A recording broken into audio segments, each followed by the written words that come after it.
नमस्कार डियर। मैं शिवाजी आपके केमिस्ट्री के पेपर को थोड़ा सा और बेहतर तरीके से हल कराने के लिए या उनमें थोड़ी सी हेल्प हो जाए इसके लिए कुछ मॉडल पेपर्स को लेकर प्रस्तुत हुआ हूँ। हो सकता है आपका ये बहुत ज़्यादा हेल्पफुल हो पेपर में। तो हमने पहला सेट लिया है 2023 का 347 CA। तो पहला क्वेश्चन से पूछा गया है कि 10% द्रव्यमान प्रतिशत वाले ग्लूकोज के 200 ग्राम विलियन में ग्लूकोज की मात्रा होगी।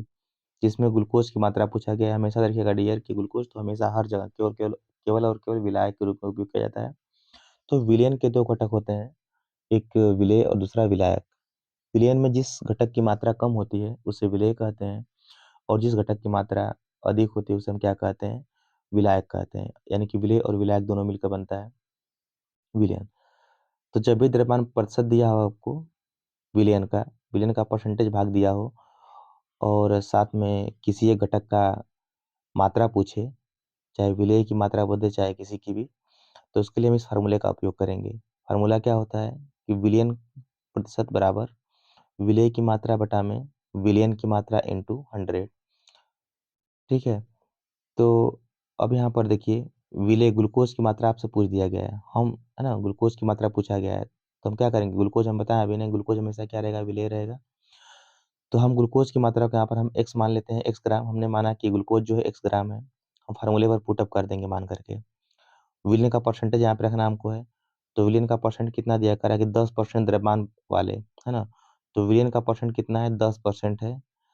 और ऊपर जो आपके पास विलेय की मात्रा रखना है, तो हमने विलेय के रूप में क्या है, ग्लूकोज है। तो ग्लूकोज की मात्रा हमने x मान लिया था, यहाँ पर हम क्या कर दिए, x रख दिए बटा में। कह रहा है नीचे रखना है विलेन की मात्रा, तो कह रहा है कि ग्लूकोज के 200 ग्राम विलेन, यानी विलेन की मात्रा कितनी है, 200 ग्राम है। नीचे हम रख दिए 200 ग्राम और गुणे कर दिए 100, तो ये कट गया पूरा। बचा कितना, x बटा में 2। और आपको देखिए यहाँ पर पहले ही जो लिखा गया है कि जो परसेंट दिया गया द्रव्यमान के हिसाब से दिया गया है ना, इसलिए आपको इसको द्रव्यमान बदलना आसान होगा। तो अब यहाँ पर कितना आ गया, 2 आ गया। अब 2 को क्या करेंगे, इसमें हम क्या करेंगे, भाग देंगे। तो 2 दाम में कितना आ गया, 20, यानी x बराबर कितना आ गया, 20 ग्राम आ गया। एक्स का मान कितना आ गया, 20 आ गया। तो आपका उत्तर क्या था, सही 20। ये सिंपल क्वेश्चन था, उसमें ज़्यादा कठिन नहीं था। ऐसे क्वेश्चन आते हैं तो अच्छी बात है, आसान होगा और आपके लिए। नेक्स्ट क्वेश्चन है, यहाँ पर पूछा गया है कि यदि विलयन का द्रव्यमान प्रतिशत है, द्रव्यमान 10% है, तो ग्लूकोज का 250 ग्राम विलयन बनाने में कितने ग्लूकोज की मात्रा की आवश्यकता होगी। ये क्वेश्चन पूछा गया है। देखिए क्वेश्चन ये भी सेम इसी पर हमने दिया है आपको, जो पीछे हल किया हमने इसी पर ये क्वेश्चन हमने आधारित रख दिया है ना। तो विलयन का द्रव्यमान परसेंट 10 ग्राम है, यहाँ पर तो आपको रखना कितना, 10 रखना है। ठीक।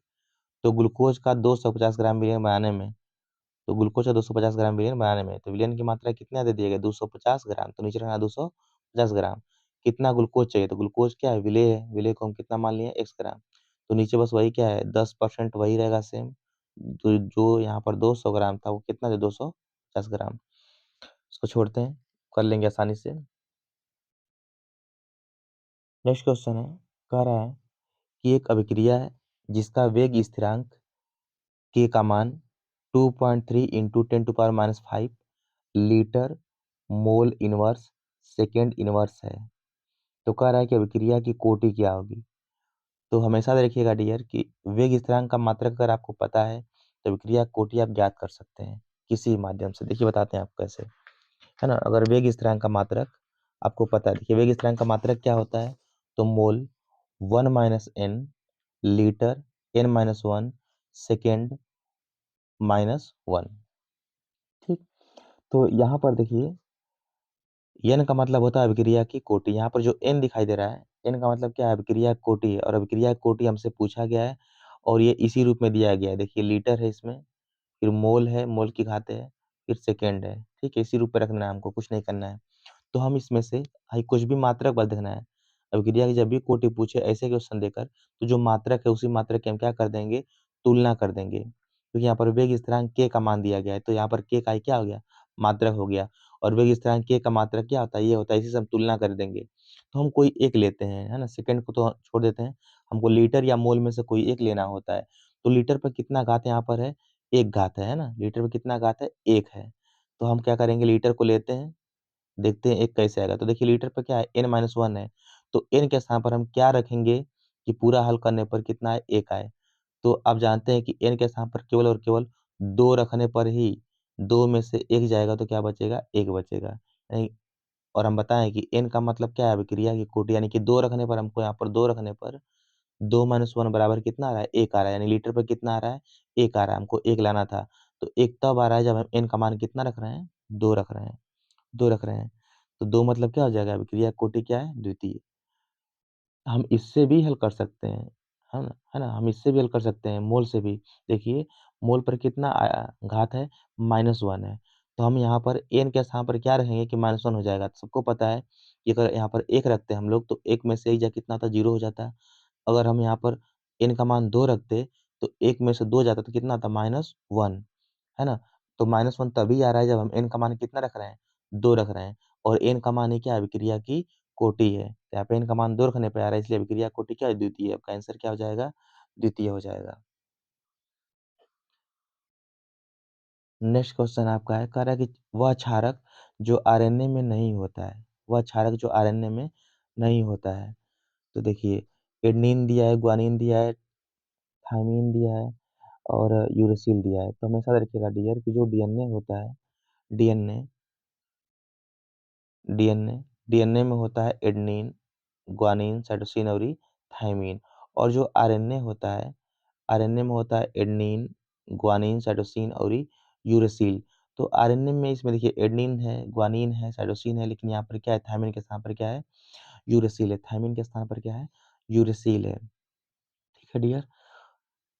और इसमें देखिए डीएनए में क्या है, यूरेसिल के स्थान पर क्या है, थायमिन है। तो डीएनए में यूरेसिल नाइट्रोजन बेस नहीं पाया जाएगा और आरएनए में थायमिन नाइट्रोजन बेस नहीं पाया। तो आरएनए में ही पूछा गया है, तो आरएनए में क्या नहीं पाया जा रहा है, थायमिन। तो आपका आंसर थायमिन होगा। नाइट्रोजन जो क्षारक होते हैं, नाइट्रोजन क्षारक 2 प्रकार के होते हैं, प्यूरिन और पिरिमिडीन। प्यूरिन में कौन आता है, तो एडेनिन और ग्वानिन जो होते हैं प्यूरिन में आते हैं, और बाकी जितने बच रहे हैं शेष, वो सभी किस में आते हैं, पिरिमि पिरिमिडीन में आते हैं। ठीक है, तो एडेनिन और ग्वानिन जो है प्यूरिन नाइट्रोजन बेस हैं। इसके अलावा साइटोसिन, थायमिन, यूरेसिल, ये तीनों जो हैं पिरिमिडीन नाइट्रोजन बेस हैं। ठीक है। नेक्स्ट क्वेश्चन पूछा गया डियर कि केनिजारो अभिक्रिया प्रदर्शित करता है, यानी कि आपको पूछ रहा है कि कौन सा ऐसा कंपाउंड है इन चारों में से भी। देखिए ऑप्शन दिया है बेंजोइक अम्ल पहला, दूसरा दिया है ऑप्शन टॉलुइन, तीसरा दिया है बेंजल्डिहाइड, तीसरा दिया है फार्मिक अम्ल।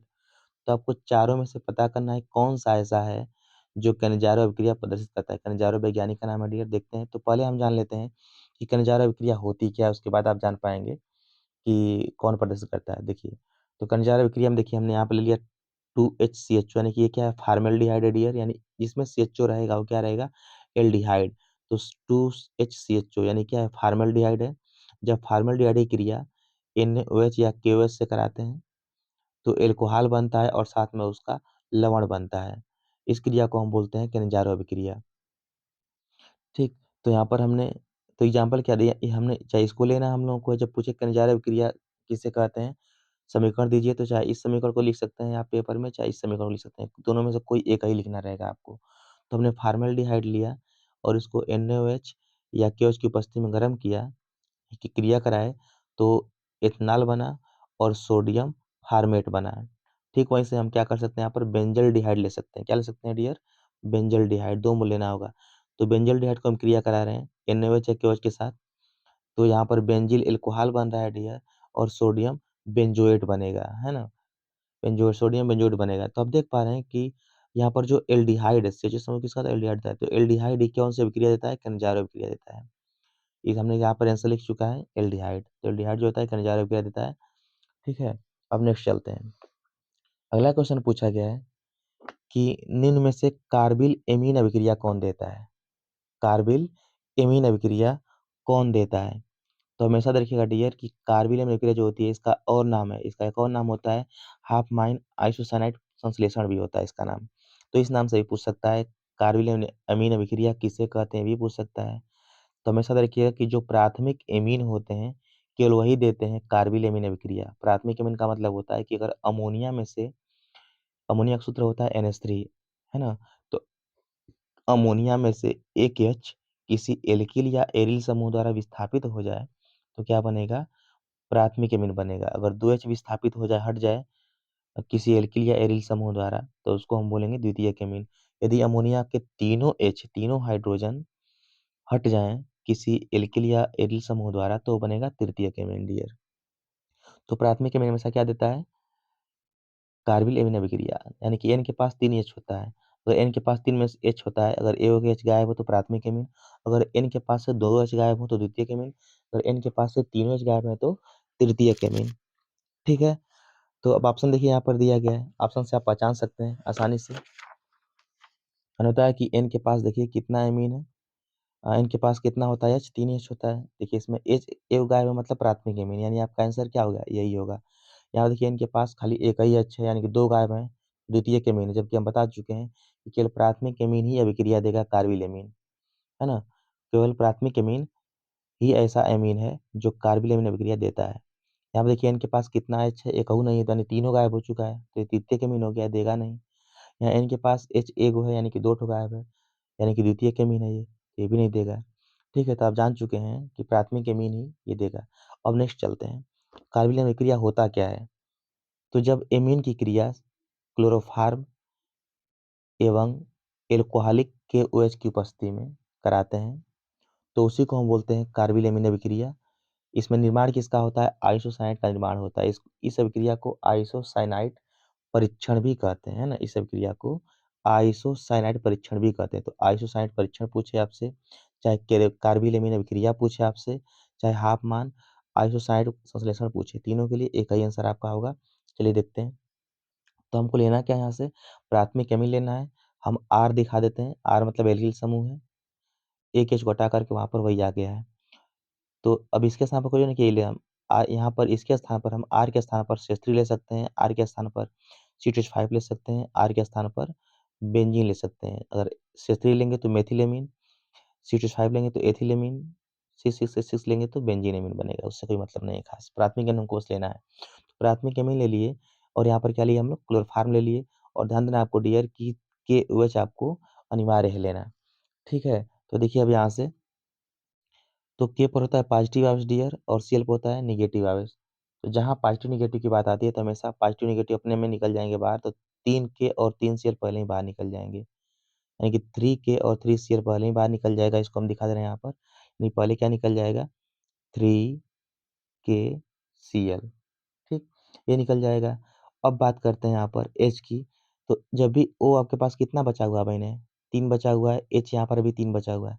तो जो O बचा हुआ है और यहाँ पर H भी बचा हुआ है, इधर भी H बचा हुआ है, इधर भी H बचा हुआ है, तो जब भी H और O जुड़ेंगे तो हमेशा क्या बनाएंगे डियर, H2O बनाएंगे, यानी क्या बनाएंगे, H2O। तो यहाँ पर आप देखें पहले कि 3 को क्या हो रहा है, KCl माइनस हो रहा है, निकल रहा है बाहर। इसको हम यहाँ दिखाएं चाहे यहाँ दिखाएं, जब यहाँ दिखा चुके हैं तो यहाँ पर नहीं दिखाएंगे। ठीक है, माइनस के रूप में दिखा दिए हैं यहाँ पर। अब हम बताएं यहाँ पर कि क्या बनेगा, जब H और O मिलेंगे तो क्या बनाएंगे, H2O बनाएंगे। अब कितना H2O बनाएंगे वो डिपेंड करता है गिनती पर, जितना O रहेगा उसके हिसाब से। तो O कितना हमारे पास डियर है, 3 O है, यहाँ पर 3 O क्या बनेगा, H2O बन जाएगा। तो 3 को H2O बनाने के चक्कर में H कितना खत्म हो गया, 3 गुना के 6 खत्म हो गया। तो देखिए यहाँ से पूरा H खत्म हो गया, 3 को 3 1 4 और 4 2 6, पूरा H खत्म हो चुका है ना। यहाँ से 3 और यहाँ से 1 4 और 2 6, पूरा H खत्म हो चुका। तो KCl खत्म हो चुका, पूरा H खत्म हो चुका, पूरा O खत्म हो चुका, बचा क्या, R बचा, N बचा, और यहाँ से क्या बचा, C बचा, RNC। देखिए यहाँ पर बचा है ना, RNC यही बन रहा है। इसको हम बोलते हैं एल्किल आइसोसाइनाइड। इसकी बहुत तीखी गंध आती है। तो पूछता है कि आइसोसाइनाइड परीक्षण किसके लिए होता है, तो एमीन के लिए भी कह सकते हैं, क्लोरोफार्म के लिए भी कह सकते हैं, क्योंकि दोनों में उपयोग हो रहा है। ठीक है, तो ये हो जाएगा कार्बिल एमीन अभिक्रिया, इसको याद रखिएगा, इंपॉर्टेंट रिएक्शन है। नेक्स्ट है यहाँ से 2 नंबर का क्वेश्चन है। अब चलते हैं 2 नंबर क्वेश्चन पे। तो क्वेश्चन ये पूछा गया है पहले कि किसी विलयन की जो चालकता होती है तनुता के साथ क्यों घटती है ना। माने चालकता जो होती है किसी विलयन की, जब उसमें उसकी तनुता बढ़ाते हैं, माने कि उसमें जल की मात्रा, जब कोई विलयन हमने लिया वो चालक के रूप में कार्य कर रहा है, चाहे जैसे मान लीजिए NaCl का विलयन ले लिया हम, चाहे नमक का विलयन ले लिए, है ना, जो अपघटित हो, है ना, वही वही चालक का कार्य करेगा। चाहे H2SO4 का विलयन ले लिए, कोई भी विलयन ले लिए जो चालक के रूप में हो, तो उस चालक की तनुता के बढ़ने के साथ-साथ उसकी चालकता तनुता के साथ-साथ उसकी चालकता क्यों घटती है ना? ये पूछा गया। मुख्य आपका क्वेश्चन है ये। किसी विलयन की चालकता जो होती है, वो तनुता बढ़ाने पर क्यों घट जाती है? तनुता का मतलब होता है डियर कि जब उसमें हम किसी भी विलयन में जब हम जल की मात्रा बढ़ाते जाते हैं, तो जल की मात्रा बढ़ाते जाने पर उसमें आयनों की जो सांद्रता होती है घटती जाती है। इसी को हम क्या कहते हैं? तनुता कहते हैं। और आप जानते हैं डियर कि आयनों के प्रवाह से ही धारा प्रवाहित होती है। आयनों के चलने से या इलेक्ट्रॉनों के चलने से गति से धारा प्रवाहित होती है और चालक पूर्ण रूप से कार्य करते हैं। तो देखिए, विलयन की चालकता विलयन के एकांक आयतन में उपस्थित आयनों की चालकता होती है। अगर पूछे विलयन की चालकता से आप क्या समझते हैं? तो इसका उत्तर क्या हो जाएगा कि किसी विलयन की चालकता उस विलयन के एकांक आयतन में उपस्थित आयनों की चालकता होती है। ठीक है? ये हो गया। अब आपका आंसर देते हैं। विलयन की जो तनुता बल जब बढ़ाएँगे तो विलयन की तनुता बढ़ाने पर विलयन के इकाई आयतन में माने कि हर एक आयतन में उपस्थित आयनों की जो संख्या होती है घट जाती है। जैसा कि आपने बताया आपको कि आयन घट जाते हैं। तो विलयन की तनुता बढ़ाने पर विलयन के प्रत्येक इकाई है ना, प्रति आयतन कह सकते हैं चाहे इकाई आयतन में उपस्थित आयनों की संख्या घटती जाती है और इसलिए उसकी चालकता भी क्या होती है? घट जाती है। जब आयन घट जाएँगे डियर तो चालकता अपने आप घट जाएगी। अब यहाँ पर जब आयनों की चालकता की बात अब यहाँ विलयन की चालकता की बात आ गई है, तो हम ये भी देख लेते हैं कि चालकता को कौन-कौन से ऐसे कारक हैं जो प्रभावित करते हैं और चालकता होती क्या है? इसको भी देख लेते हैं हम लोग, ठीक है? चलिए आगे बढ़ते हैं। तो पहले हम देख लेते हैं कि विलयन की चालकता को प्रभावित करने वाले कौन-कौन से कारक हैं, है ना? विलयन की चालकता को प्रभावित करने वाले कौन-कौन से कारक हैं डियर? तो पहला चालक है विद्युत अपघट्य की प्रकृति, है ना? यानी कि जो विद्युत अपघट्य पदार्थ लिया गया है विलयन के रूप में, चालक विलयन के रूप में, उसकी प्रकृति क्या है? अगर वो प्रबल अपघट्य होगा, तो उसमें ज़ाहिर-सी बात है कि आयनों की मात्रा अधिक रहेगी और चालक भी क्या रहेगा? प्रबल रहेगा, ठीक? चालकता उसकी क्या रहेगी? अधिक रहेगी। यदि वो दुर्बल अपघट्य पदार्थ है, तो उसमें आयनों की मात्रा क्या रहेगी? कम रहेगी डियर और उसकी चालकता भी क्या हो जाएगी? कम हो जाएगी। समझ में आ रहा है? दूसरा है विलयन में आयनों की सांद्रता, वही बात आ गई। विलयन में आयनों की सांद्रता, अगर विलयन में आयनों की मात्रा क्या है? सांद्रता क्या है? अधिक है, तो हमेशा विलयन क्या रहेगा? चालक अच्छा चालक रहेगा। है ना? उसकी चालकता क्या रहेगी? अधिक रहेगी और विलयन में आयनों की अगर सांद्रता कम है, चालकता उससे क्या हो जाएगी? कम हो जाएगी। नेक्स्ट है अगर विलयन का प्रतिरोध कम है, तो उसकी चालकता अधिक होगी। ये भी याद रखिएगा, प्रतिरोध पर भी डिपेंड करता है। प्रतिरोध ये क्या होता है? चालकता व्युत्क्रमानुपाती होता है ना? जैसे यहाँ पर देखिए एक परिभाषा भी होती है, अगर पूछे चालकता किसे कहते हैं? विद्युत चालकता किसे कहते हैं? तो किसी चालक के प्रतिरोध का व्युत्क्रम ही क्या कहलाता है? उसकी चालकता कहलाता है या विद्युत चालकता कहलाता है ना? जैसे यहाँ पर परिभाषा में देखिए जो पॉइंट है, प्रभावित करने वाला जो कारक है, उस कारक में ही परिभाषा छिपी हुई है ना? जो देखिए प्रतिरोध घटाएँगे, तो चालकता क्या होगी? बढ़ेगी, यानी कि उल्टा है। तो चालकता जो होती है, प्रतिरोध के हमेशा क्या होती है? व्युत्क्रमानुपाती होती है। अगर चालकता बढ़ाएँगे अगर प्रतिरोध बढ़ाएँगे, तो चालकता हमेशा क्या हो जाएगी? घट जाएगी। प्रतिरोध घटाएँगे, चालकता क्या होगी? बढ़ेगी। तो यहाँ पर परिभाषा इसकी हो जाएगी। चालकता को दिखाते हैं सिग्मा द्वारा या फिर सी द्वारा। है ना? तो चालकता C बराबर होता है 1/R यानी कि किसी विलयन के किसी चालक के प्रतिरोध का व्युत्क्रम, प्रतिरोध का क्या हो गया? व्युत्क्रम हो गया, उल्टा हो गया। किसी चालक के प्रतिरोध का व्युत्क्रम उसकी चालकता कहलाता है। ताप भी डिपेंड करता है, ताप बढ़ाएँगे तो चालकता क्या हो जाएगी? घट जाएगी डियर। शुरू में बढ़ेगी फिर बाद में क्या होगी? घटने लगेगी। और चालकता का एसआई मात्रक क्या होता है डियर? तो ओम इनवर्स क्यों होता है? क्योंकि आर जो प्रतिरोध है इसका मात्रक क्या होता है? ओम होता है। ऊपर जाकर क्या हो जाएगा? ओम इनवर्स या इसी को महो लिखते हैं या क्या लिखते हैं डियर? सीमेन लिखते हैं। अब नेक्स्ट क्वेश्चन देखते हैं। नेक्स्ट क्वेश्चन देखते हैं। ये क्वेश्चन ये पूछा गया है कि 298 केल्विन ताप पर 0.20 मोलर KCl विलयन की चालकता 0.248 सीमेन सेमी इनवर्स है। इसकी मोलर चालकता क्या होगी? है ना? इसकी मोलर चालकता क्या होगी? तो पहले हम जानते हैं डियर कि मोलर चालकता होता क्या है? मोलर चालकता को हम दिखाते हैं लैम्ब्डा m द्वारा। इसकी परिभाषा क्या होती है? तो किसी विलयन के एक निश्चित आयतन में उपस्थित विद्युत अपघट्य के 1 मोल द्वारा प्राप्त आयनों की चालकता मोलर चालकता कहलाती है। फिर सुनिए, मोलर चालकता किसे कहते हैं पूछे पेपर में आपसे, तो आप बताएँगे किसी विलयन के एक निश्चित आयतन में उपस्थित विद्युत अपघट्य के 1 मोल द्वारा प्राप्त आयनों की चालकता मोलर चालकता कहलाती है। इसका फार्मूला क्या होता है डियर? तो लेमडा एम बराबर होता है कप्पा इंटू 100/में एम। एम मतलब मोलर सांद्रता जो दिया गया है वो रहेगा, मोलर सांद्रता यहाँ पर रहेगा। और कप्पा मतलब कि चालकता, चाहे विशिष्ट चालकता यहाँ पे रख सकते हैं, दोनों रख सकते हैं, ठीक है ना। इसको हम इस रूप में भी रख सकते हैं कि लेमडा एम बराबर होता है सिग्मा इंटू 100/में एम। एम मतलब यहाँ पर वही मोलर सांद्रता है। एम मतलब क्या यहाँ पर है? मोलर सांद्रता है। और सिग्मा यहाँ पर क्या होगी? चालकता होगी। तो मैंने बताया आपको चालकता चाहे विशिष्ट चालकता दोनों में से कोनो रख सकते हैं। और यहाँ पर ये रहेगा। तो हमको क्या करना है, जब भी पूछ मोलर चालकता तो हमको ये मान आपको पता होना चाहिए। पहला कि उसकी चालकता चाहे विशिष्ट चालकता, दूसरा इसका मोलर सांद्रता। तो आप देख पा रहे हैं कि 298 केल्विन, बस इससे कोई मतलब नहीं है, समान टेम्परेचर होता है। तो 0.20 मोलर, मोलर यानी कि मोलर सांद्रता आपको दे दिया गया 0.20, यानी एम का मान दे दिया गया है। चालकता 0.248 दिया गया है ना, चालकता दे दिया गया इतना। तो देखिए यहाँ पर अब हल करते हैं, इसको रखते हैं। तो देखिए सिग्मा का मान कितना दे दिया गया डियर? हल कर रहे हैं हम। सिग्मा का मान कितना दिया गया है? 0.248 आपको चालकता दे दिया गया है। देख ही पा रहे हैं आप, ऊपर देख लीजिए फिर से, थोड़ा सा लेंदी जा रहा है। ये दिया गया है, हाई तो फार्मूले में था। और 0.20 क्या दिया गया? मोलर चालकता। तो एम का मान इतना दे दिया गया है, इसका मान इतना दे दिया, बस हल कर लेंगे। तो हल करने पर कितना आएगा? 1240 सेंटीमीटर स्क्वायर मोल इनवर्स। ठीक है, ये आपका आंसर हो जाएगा। नेक्स्ट क्वेश्चन है। नेक्स्ट क्वेश्चन दिया गया है डियर, थोड़ा सा इसको ध्यान देना पड़ेगा। अच्छा क्वेश्चन है। प्रथम कोटि की अभिक्रिया है N2O5, नीचे ग्राम लिखा गया है, उससे कोई खास मतलब नहीं है। फिर उसके बाद इससे बन रहा है 2NO2 प्लस 1/2O2। ये अभिक्रिया दे दिया गया है। कह रहा है कि प्रथम कोटि की कोई अभिक्रिया है, दिखा दिया गया है।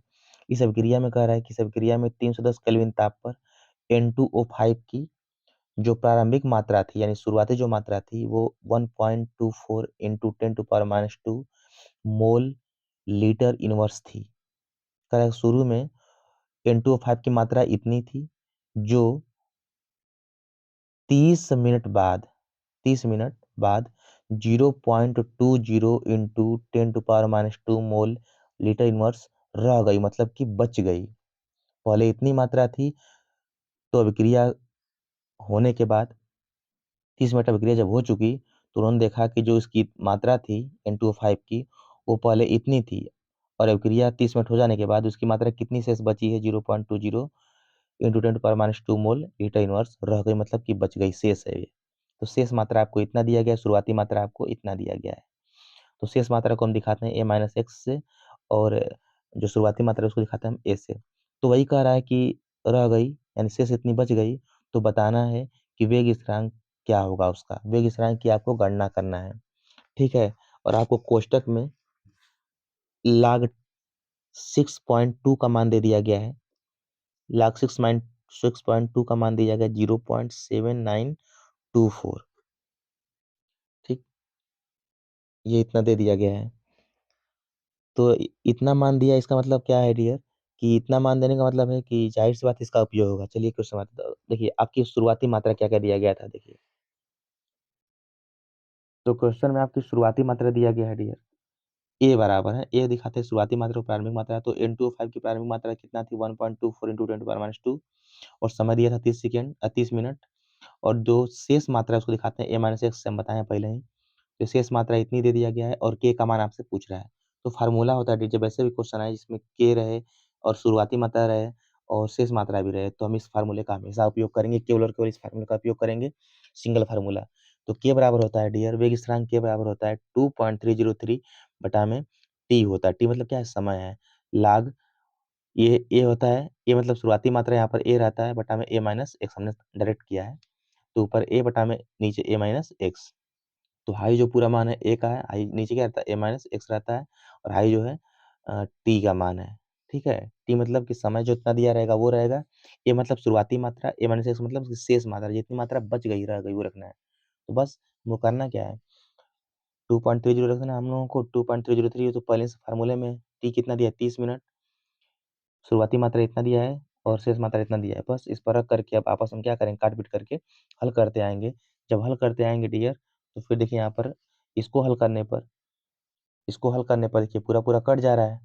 ऐसे जब भाग देंगे तो एक दशमलव हट जाएगा, पूरा देख ही रहे हैं, दशमलव हट जाएगा तो 124/20, 124/20 आ गया, और इसको भी छोड़े रहते हैं ऐसे ही। तो 124/20 जब 20 से भाग देंगे इसको, तो कितना बार में जाएगा, 6.2 बार में कट जाएगा। तो यहाँ पर आ जाएगा log 6.2, और जब इसको हल करेंगे, इस वाले को हल करेंगे, भाग देंगे इससे इसमें, तो कितना आएगा, 0.0767। तो बस करना क्या है, 6.2 का पहले जो मान दे दिया गया था, log 6.2 का मान पहले दे दिया गया था, उसी मान को यहाँ पर हम क्या कर दिए, रख दिए। आपस में गुणा कर देने पर आपका मान कितना आ जाएगा, हल करने पर इतना आपका मान आ जाएगा, ये आंसर होगा। ठीक है, तो ऐसे क्वेश्चन को बस फार्मूले को ध्यान देना है कि ये फार्मूला आपको पता होना चाहिए कि के बराबर होता है 2.303/t log a/a-x। ये मतलब शुरुआती मात्रा यानी कि प्रारंभिक मात्रा सांद्रता, और a-x मतलब होता है कि शेष मात्रा जो बच गई है मात्रा को, ठीक है ना, और t मतलब समय। अब नेक्स्ट क्वेश्चन देखते हैं। नेक्स्ट प्रश्न क्या पूछा गया है, प्रश्न ये पूछा गया है कि द्विदंतुर और उभयदंतुर लिगेंड से क्या तात्पर्य है। तो द्विदंतुर और उभयदंतुर लिगेंड से क्या तात्पर्य है, प्रत्येक का एक एक उदाहरण लिखिए, है ना, 2 नंबर का क्वेश्चन है। तो पहले हम जानेंगे कि लिगेंड किसे कहते हैं, यानी संलग्नी भी बोलते हैं इसको, लिगेंड को हम बोलते हैं संलग्नी भी। लिगेंड पहले जानते हैं किसे कहते हैं। तो देखिए इसकी परिभाषा है कि वह आयनिक या आणविक जाति जो संकर यौगिक में, आई जो इतने एग्जाम्पल होते हैं सभी क्या है, संकर यौगिक है, चाहे संकर यौगिक कहें, चाहे संकुल यौगिक कहें, चाहे उप सहसंयोजन यौगिक कहें, तीनों में से कोई नाम प्रयोग कर सकते हैं। तो वह आयनिक या आणविक जाति जो संकर यौगिक में केंद्रीय धातु परमाणु या आयन से अस्थायी रूप से संयोग करती है।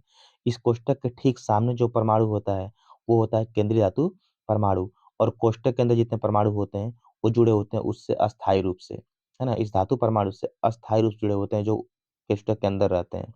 इस कोष्टक, बड़े वाले कोष्टक के अंदर जितने परमाणु रहेंगे वो सभी इस धातु परमाणु से क्या रहेंगे, अस्थायी रूप से जुड़े रहते हैं। हमेशा याद रखिएगा कि कोष्टक के ठीक सामने जो परमाणु होगा, धातु होगा, वही धातु परमाणु कहलाएगा, केंद्रीय सेंट्रल मेटल एटम कहलाएगा। ठीक है डियर, तो परिभाषा देखिए, यहाँ से देख सकते हैं कि किसी संकर यौगिक में उपस्थित वह आयनिक या आणविक जाति जो केंद्रीय धातु परमाणु से अस्थायी रूप से संयोग करती है। तो आप देख पा रहे हैं कि धातु परमाणु से अस्थायी रूप से संयोग कर रहा है, इसमें देखिए आई संयोग कर रहा है, इसमें आई संयोग कर रहा है, इसमें ये संयोग कर रहा है, आई बाहरी है ना, शेष आई बाहरी है, ये अस्थायी रूप से है। तो ये आपका हो जाएगा परिभाषा, है ना, यानी कि वह आयनिक या आणविक जाति जो संकर यौगिक में केंद्रीय धातु परमाणु या आयन से अस्थायी रूप से संयोग करती है, उसी को हम क्या कहते हैं, लिगेंड कहते हैं।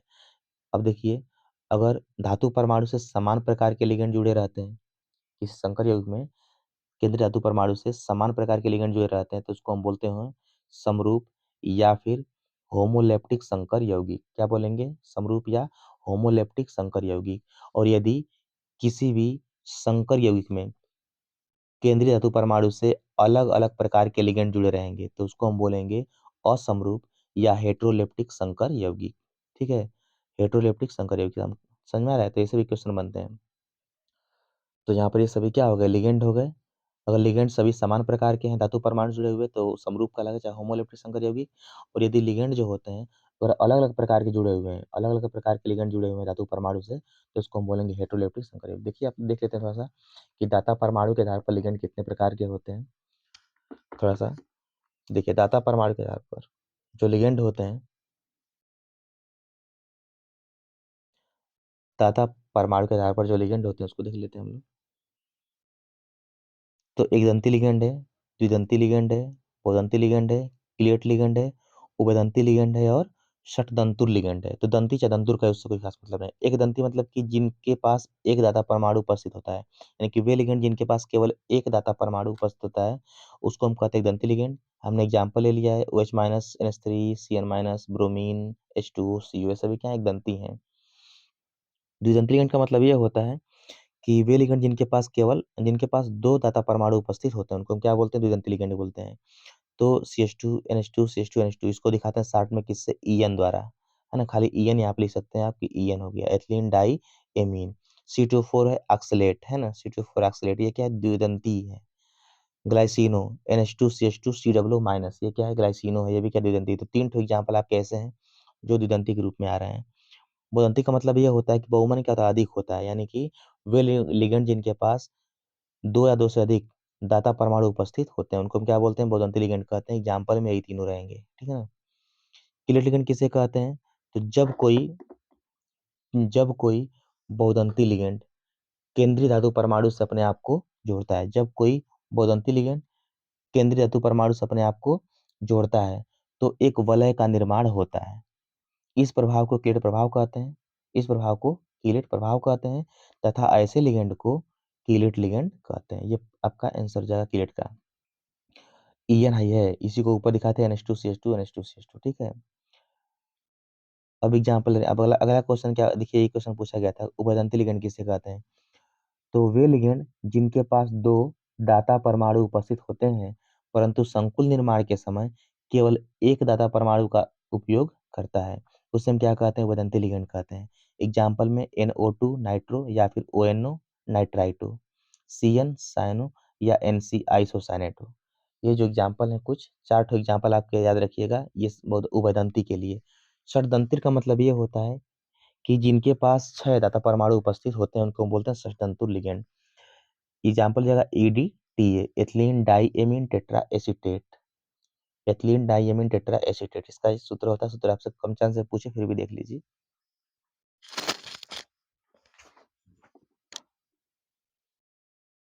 अगला क्वेश्चन पूछा गया डियर, ग्लूकोज की चक्रीय संरचना। तो अगला क्वेश्चन है ग्लूकोज की चक्रीय संरचना। तो देखिए हमने यहाँ पर परिभाषा लिख चुका है इसका। तो ग्लूकोज में जो CHO समूह होता है, ग्लूकोज में CHO समूह तथा 5C माने कि पांचवें कार्बन पर उपस्थित OH समूह, ग्लूकोज में CHO समूह तथा पांचवें कार्बन पर उपस्थित OH समूह के मध्य अंतराणविक अभिक्रियाएं होती हैं, है ना। अंतराणविक माने कि उनके अंदर अपने ही अणु में अभिक्रियाएं होती हैं। तो अंतराणविक अभिक्रियाएं होती हैं जिससे हेमी एसिटल बनता है। क्या बनता है, हेमी एसिटल बनता है। इस प्रकार जो कार्बन होता है असम्मित हो जाता है, इस प्रकार जो कार्बन होता है क्या होता है, असम्मित हो जाता है तथा दो समअवयवी बनाता है। इन समअवयवियों को अल्फा डी ग्लूकोज तथा बीटा डी ग्लूकोज कहते हैं।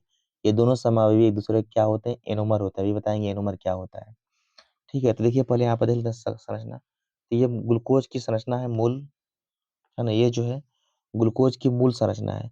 ऊपर CHO रहता है डियर, ऊपर CHO रहता है, बीच में हमेशा चारों क्या रहेगा, CHOH CHOH CHOH, और जो तीसरा कार्बन है याद रखिएगा, तीसरे कार्बन पर हमेशा OH बाएं साइड रहेगा, बाकी सारे में हमेशा क्या रहेगा, OH दाहिने साइड रहेगा। ये संरचना होती है ग्लूकोज की। तीसरे वाले पे क्या रहेगा, OH बाएं साइड रहेगा। सूत्र क्या होता है, C6H12O6 होता है ग्लूकोज का, ठीक। और वही है, देखिए 1 2 3 4 5 है, गिन लीजिएगा उसको, वही है। तो ग्लूकोज की ये मूल संरचना होगा, इसको हम बोलते हैं डी ग्लूकोज। ये ग्लूकोज की मूल संरचना होती है, ग्लूकोज की होती है मूल संरचना, इसको हम लिखते हैं डी ग्लूकोज।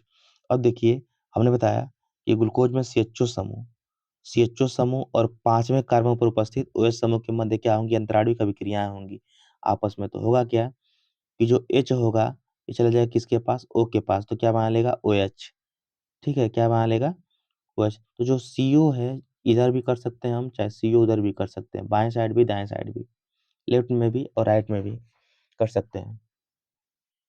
तो देखिए यहाँ पर जब क्रिया होगी इन दोनों के बीच, यानी कि CHO समूह और पांचवें कार्बन पर उपस्थित OH समूह के बीच जब क्रिया होगी तो H जो यहाँ से होगा, H चल जाएगा कहाँ पर, तो क्रिया थोड़ा दिखाते हैं, है ना, कैसे होगी। अब क्रिया थोड़ा आपको दिखाना पड़ेगा, थोड़ा सा रुक जाइए 1 मिनट। चलिए ये ग्लूकोज हो गया, ये हो गया CHO समूह, और 1 2 3 4 पांचवा कार्बन हो गया। जब क्रिया होगी तो H जो होगा, यहाँ से देखिए बंद टूटता है, ये बंद जब टूटेगा तो इसके पास O के पास जगह खाली हो जाएगी, ठीक। और यहाँ पर नीचे आई वाला आधा आधा पार्ट इसके कार्बन के पास खाली रहेगा, आधा पार्ट जो है कि इसके पास खाली होगा O के पास। तो O के पास चल जाएगा H, यहाँ से H जो होगा, अब क्रिया जब होगी तो H चल जाएगा इसके पास, तो बना लेगा OH, ठीक। क्या बना लेगा, OH, और हाई जो बॉन्ड बचा हुआ है, और O के पास जब H निकला है, O के पास जब H निकला है तो H के यहाँ पर भी क्या है, जगह खाली हो गई। तो ये और ये मिलकर पूरा क्या जगह, पूरा बॉन्ड बन जाएगा आधा आधा मिल करके, और जो O यहाँ पर बचा हुआ था वो इसी बीच में आ जाएगा, ठीक है। तो वही अभिक्रिया है। तो अगर ये OH जो है बाएं साइड अगर रखेंगे इसको, बाएं साइड, तो देखिए यहाँ पर OH, सॉरी दाएं साइड अगर रख रहे हैं तो क्या कहलाएगा, वो अल्फा डी ग्लूकोज कहलाएगा, अल्फा डी ग्लूकोज। और वही OH अगर हम बाएं साइड कर देते हैं, सब कुछ सेम रहेगा, वही OH अगर हम क्या कर देते हैं, बाएं साइड कर देते हैं, तो क्या कहलाएगा, बीटा डी ग्लूकोज। समझा है ना? हाँ। तो अगर वही OH, खाली OH की बात कर रहे हैं, जो OH यहाँ पर हुआ है, वही अगर OH अगर दाएं साइड कर देंगे हम लोग, दाहिने साइड, तो अल्फा डी ग्लूकोज, और अगर बाएं साइड तो उसको हम बोलेंगे बीटा डी ग्लूकोज। देखिए हमने यहाँ पर लिखा भी है कि अगर OH राइट में है, ठीक, तो अल्फा डी ग्लूकोज, और OH किस में है, लेफ्ट में है, तो बीटा डी ग्लूकोज। ये संरचना होती है ग्लूकोज की, चक्रीय संरचना। पूछेगा पेपर में तो लिख लीजिएगा। एनोमर किसे कहते हैं? तो एनोमर का मतलब ये होता है कि जब एक कार्बोहाइड्रेट के दो रूप विन्यास में केवल हेमी एस्टर कार्बन पर भिन्न होते हैं तो उन्हें एनोमर कहते हैं। फिर सुनिए, जब एक कार्बोहाइड्रेट के दो रूप, देखिए आप देख ही पा रहे हैं कि दो रूप बन रहा है, अल्फा और बीटा, किसकी वजह से, खाली OH समूह के बाएं और दाएं हो जाने से। और जहां पर OH समूह बाएं दाएं हो रहा है, जहां पर OH समूह बाएं दाएं हो रहा है, ठीक है ना, उसी को हम बोल रहे हैं हेमिएस्टल कार्बन। यहाँ पर ये हेमिएस्टल कार्बन हो गया है, ठीक है। यहाँ पर लिखा गया है कि हेमिएस्टल हम किससे कंसिडर करेंगे, जिसमें OR हो, चाहे OH समूह हो, चाहे R हो, चाहे अल्फा हाइड्रोजन हो, उसी को हम क्या डिसाइड करेंगे, हेमिएसिटल कार्बन।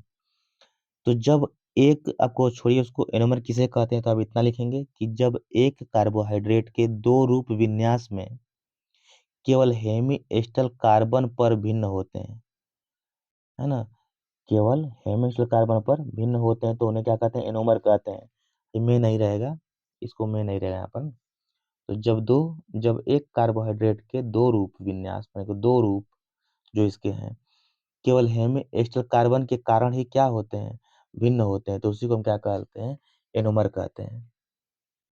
और फिर ऐसे ही जो होता है, फ्रक्टोज की चक्रीय संरचना भी पूछता है पेपर में। तो फ्रक्टोज में क्या होता है, इस उसमें एल्कोहल समूह ऊपर जो था CHO समूह था, इसमें क्या होता है फ्रक्टोज में कि दूसरे वाले कार्बन पर CO समूह होता है, कीटोन समूह होता है। तो ग्लूकोज में एल्डिहाइड समूह होता है डियर, फ्रक्टोज में क्या होता है, कीटोन समूह यानी CO समूह होता है। तो इसमें क्या होगा कि और CO समूह और ही पांचवें कार्बन पर उपस्थित OH समूह के बीच क्या होंगी, अभिक्रियाएं होती हैं, है ना, सब कुछ सेम है। बस होगा क्या कि CO समूह और OH समूह के बीच अभिक्रिया होगी इसमें, ठीक है, वही सेम है, सेम तरीका वही होगा आपका। तो CO समूह और OH के मध्य अभिक्रिया होगी, अभिक्रिया होने के बाद वही जहाँ पर CO है वहीं पर टूटेगा बॉन्ड, जब टूटेगा तो O के पास क्या चल जाएगा, H चला जाएगा। भाई गलती बन गया है, इसको सही बनाया है आप लोगों को। तो O के पास जो O है, इसका फॉर्मूला क्या होता है, ये जो डी फ्रक्टोज है यानी कि मूल फ्रक्टोज का फिगर है, CH2H होता है, CHO होता है, फिर इसमें CHOH है ना। यहाँ पर आपको फिर दिखाना है 1 2 3, तीसरे कार्बन पर हमेशा क्या रहेगा, ये रहेगा। ग्लूकोज फ्रक्टोज में तीसरे कार्बन पर सेम पॉइंट रहेंगे और बाकी सब चीज सेम रहेगा, बस फर्क क्या है कि यहाँ पर CO और CH2H रहेगा। देख लीजिएगा मिला करके, अपने से थोड़ा सा पढ़ा करिए आप लोग। तो इसमें क्या होगा कि CO समूह और OH समूह के बीच अभिक्रिया होगी। अभिक्रिया होने के बाद अगर इसको OH को, यहाँ पर जो OH बनेगा, देखिए टूटेगा जब हाई बॉन्ड, तो हाई O से जुड़ेगा H जा करके तो बना लेगा OH, और बाकी हाई जो O बच रहा है इसी बीच में आकर के जुड़ा रहेगा जैसे उसमें जुड़ा था, है ना। तो अगर ये OH जो है, O अगर दाहिने साइड है तो बीटा फ्रक्टोज कहला जाएगा, और अगर बाएं साइड तो क्या कहलाएगा, अल्फा। ठीक है, जैसे यहाँ पर हम बनाया यहाँ पर, ठीक, ये वाला OH समूह है, बाएं साइड है तो अल्फा डी ग्लूकोज, और दाएं साइड है तो अल्फा डी ग्लूकोज, बाएं साइड है तो बीटा। ये ऐसे रहेगा आपका, देख लीजिएगा किताब में। थोड़ा सा आगे बढ़ते हैं हम नेक्स्ट क्वेश्चन पे। पूछा गया कि ग्लूकोज तथा फ्रक्टोज की संरचना में क्या अंतर होता है। ठीक है, ग्लूकोज तथा फ्रक्टोज की संरचना में क्या अंतर होता है, तो याद रखिएगा। पहला अंतर होता है, ग्लूकोज एक एल्डोज हेक्सोज है, एल्डो मतलब एल्डिहाइड वाला हेक्सोज है, हेक्सोज माने कि 6 कार्बन की शर्करा। तो ग्लूकोज एक एल्डो हेक्सोज है, जबकि फ्रक्टोज एक कीटो हेक्सोज है। तो आप देख ही पा रहे थे कि ग्लूकोज में एल्डिहाइड समूह होता है और फ्रक्टोज में कीटोन समूह होता है। तो ग्लूकोज एक एल्डो हेक्सोज है, जबकि फ्रक्टोज एक कीटो हेक्सोज है। पहला हो जाएगा अंतर। दूसरा, ग्लूकोज एक पाइरानोज संरचना बनाता है, जबकि फ्रक्टोज जो होता है एक फ्यूरान रिंग संरचना बनाता है। तो जो संरचना इसकी बन जाती है ग्लूकोज की, वो पाइरोनोज होती है। देखिए यहाँ पर मैंने ऐसे इसका लक्षण रहेगा, ऐसा इसका रंग रूप रहेगा। ग्लूकोज का जो चक्रीय संरचना होती है उसका ऐसा रंग रूप रहेगा, इसको बोलते हैं पाइरान। तो ग्लूकोज पाइरानोज रिंग संरचना बनाता है, जबकि फ्रक्टोज जो होता है फ्यूरानोज रिंग संरचना बनाता है, चाहे फ्यूरान रिंग संरचना बनाता है। दो अंतर हो गया। तीसरा अंतर, ग्लूकोज 6 सदस्यी वलय बनाता है, जबकि फ्रक्टोज जो होता है 5 सदस्यी वलय बनाता है। माने कि जो ग्लूकोज होता है वो बनाता है 6 सदस्य वाला रिंग। देखिए 1 2 3 4 5 6, इस रिंग में कुल कितने सदस्य हैं? 6 सदस्य हैं। जबकि फ्रक्टोज में कितना बनाता है? 5 रिंग वाला सदस्य बनाता है। तो 1 2 3 4, खाली 5 सदस्य हैं रिंग में इसके। ठीक है, ये हो गया। अगला है, ग्लूकोज में पहला जो कार्बन होता है एनोमेरिक होता है। एनोमेरिक मतलब कि आपको पता है मैंने कि हेमी एस्टर कार्बन पर क्या हो, भिन्नता दर्शाए, है ना, वही एनोमेरिक होता है। तो ग्लूकोज में पहला कार्बन एनोमेरिक होता है, जबकि फ्रक्टोज में दूसरा कार्बन एनोमेरिक होता है। क्योंकि आप देख पा रहे थे ग्लूकोज में पहले वाले कार्बन पर ही OH बन रहा था, जबकि फ्रक्टोज में दूसरे वाले कार्बन पर OH बनता है। इसलिए इसको बोलते हैं कि ग्लूकोज में पहला कार्बन एनोमेरिक होता है, जबकि जबकि फ्रक्टोज में दूसरा कार्बन क्या होता है? एनोमेरिक होता है। नेक्स्ट क्वेश्चन है, पूछा गया है पेप्टाइड बंध किसे कहते हैं। क्वेश्चन पूछा गया है कि पेप्टाइड बंध किसे कहते हैं। तो आइए आज बात कर लेते हैं बंध पर ही। तो पेप्टाइड बंध क्या होता है? तो यह एक क्षीण स्वभाव का रासायनिक बंध होता है। क्षीण मतलब कि बहुत कमजोर स्वभाव का, टूट सकता है आसानी से। तो बहुत कमजोर स्वभाव का रासायनिक बंध होता है, जो कि प्रायः कहाँ बनता है? अमीनो अम्ल के बीच में बनता है। यानी कि जब दो अमीनो अम्ल आपस में जुड़ते हैं तो किस बंध द्वारा जुड़ते हैं? तो पेप्टाइड बंध द्वारा जुड़ते हैं। ठीक है, इसी को हम बोलते हैं जब पॉलीपेप्टाइड, है ना, समझ में आ रहा है। तो पेप्टाइड बंध किसके बीच होता है? तो अमीनो अम्ल के बीच होता है। इसमें एक अमीनो अम्ल के COOH समूह तथा दूसरे अमीनो अम्ल के NH2 समूह के साथ बंध बनता है। यानी कि जो पेप्टाइड बंध होता है वो COOH समूह और NH2 समूह के मध्य बनता है। ठीक है, और उसके अलावा H2SO निकल जाएगा जब जुड़ेंगे हाई COOH समूह और NH2 समूह के बीच जब बंध बनेगा पेप्टाइड, तो उसमें से H2O क्या होगा? बाहर निकलेगा और बन जाएगा CONH। इसी को हम बोलते हैं पेप्टाइड बंध। ये CO, क्योंकि COO में से OH निकल जाएगा, OH, ठीक, और NH2 में से क्या निकल जाएगा? H। तो इसमें से एक OH, एक OH, दो गो, और यहाँ से OH2, तो क्या बचेगा? CO और NH। इसी को हम जो CONH बचा है, बना है, इसी के बीच में जो बंध है, इसी को हम क्या कह रहे हैं? पेप्टाइड बंध कह रहे हैं। यानी सीधे याद रखिएगा आप लोग कि ये एक क्षीण प्रकार का बंध होता है, जो कि अमीनो अम्लों के बीच बनता है। इसमें होता क्या है कि COH और NH2 समूह के मध्य अभिक्रियाएं होती हैं, जिससे CONH बनता है, बंध बनता है। इसी को हम बोलते हैं पेप्टाइड बंध। जो प्रतिरक्षी होते हैं, एंटीबॉडी होते हैं, प्रतिरक्षी एंटीबॉडी जो होते हैं, एंटीबॉडी में 4 गो पेप्टाइड श्रृंखलाएं होती हैं, पाई जाती हैं। ये बहुत जरूरी नहीं, छोड़ देते हैं इसको, आगे बढ़ते हैं हम लोग। और जो प्रोटीन होते हैं, प्रोटीन और नाइट्रोजन बेस में, यानी कि जो DNA RNA होता है उसमें, तो प्रोटीनों में नाइट्रोजन बेसों में कौन से बंध होते हैं? हाइड्रोजन बंध होते हैं। शर्कराओं के बीच में कौन सा बनता है? तो ग्लाइकोसिडिक बंध होता है ना। क्या होता है? ग्लाइकोसिडिक बंध होता है। लेकिन ग्लूकोज फ्रक्टोज में नहीं पाया जाएगा, ठीक है ना। शर्कराओं में, ग्लूकोज फ्रक्टोज में ये बंध नहीं पाया जाता है। डीएनए में कौन से बंध होते हैं? तो शर्करा और नाइट्रोजन बेस के बीच जो बंध होंगे, हाइड्रोजन बंध होंगे, ठीक है ना, याद रखिएगा। इसको भी वो जरूरी नहीं, छोड़ दीजिए इसको। हाँ, नेक्स्ट प्रश्न पूछ रहा है कि एनिलीन जो होता है फ्रीडल क्राफ्ट अभिक्रिया प्रदर्शित नहीं करता है, कारण बताइए। ठीक है, अभी हम बताते हैं कि अभिक्रिया क्या होती है, फ्रीडल क्राफ्ट अभिक्रिया, ये भी आपको जानना है। तो कह रहा है कि एनिलीन जो होता है फ्रीडल क्राफ्ट अभिक्रिया नहीं देता है, क्यों? तो पहले हम जानते हैं कि एनिलीन क्या है। तो देखिए, ये बेंजीन रिंग है, ये बेंजीन रिंग है, ये 6,6H6 हो गया ना। इसी में अगर यहाँ पर NH2 जोड़ दें तो क्या हो गया? एनिलीन हो गया। यही एनिलीन है। C6, इसका फार्मूला क्या होगा? C6H5NH2। इसको ऐसे लिखिए चाहे ऐसे लिखिए, C6H5NH2, ये क्या है? एनिलीन है। तो यही कह रहा है कि एनिलीन फ्रीडल क्राफ्ट अभिक्रिया क्यों नहीं देता है। तो देखिए, फ्रीडल क्राफ्ट अभिक्रिया लुईस अम्ल निर्जल AlCl3 की उपस्थिति में होती है, आपको याद रखना है। ठीक, निर्जल AlCl3 की उपस्थिति में होती है। एनिलीन जो होता है क्षारीय स्वभाव का होता है। एनिलीन के क्षारीय स्वभाव के होने के कारण निर्जल AlCl3 से क्रिया कर लेता है और क्रिया करके क्या बनाता है, लवण बनाता है। क्योंकि आप देख ही पाए हैं भाई ना कि जो AlCl3 होता है ये लुईस अम्ल की तरह कार्य करता है। किसकी तरफ? अम्ल की तरह कार्य करता है।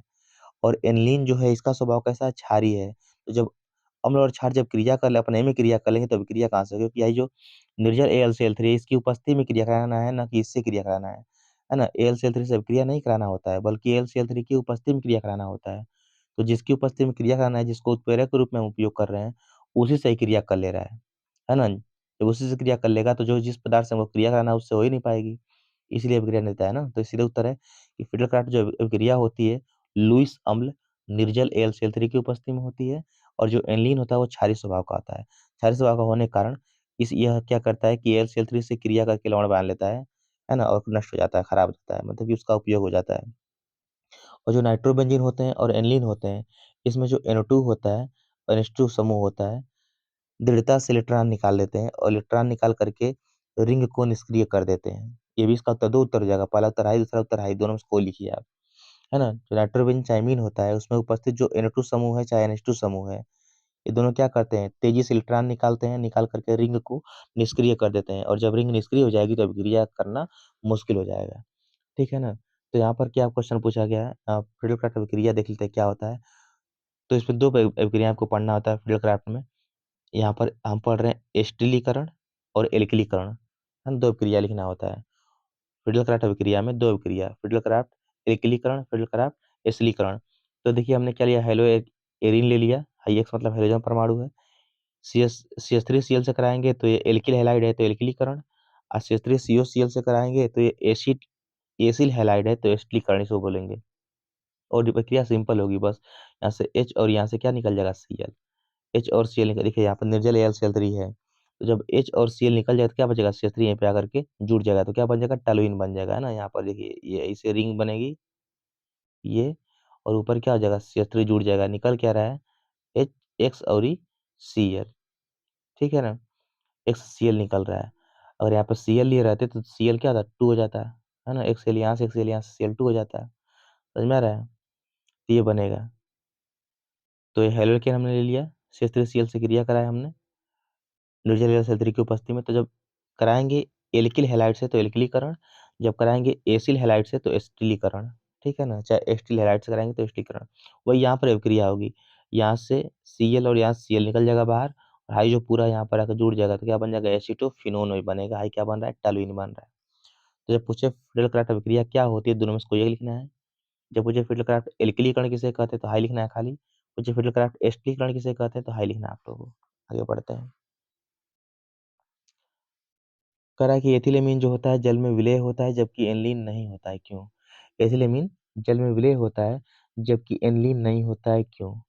तो देखिए कोई भी विलेन जो होता है उसकी जो सॉल्युबिलिटी होती है, विलेयता होती है, वो डिपेंड करती है कि उसके हाइड्रोकार्बन की श्रृंखला कितनी लंबी है।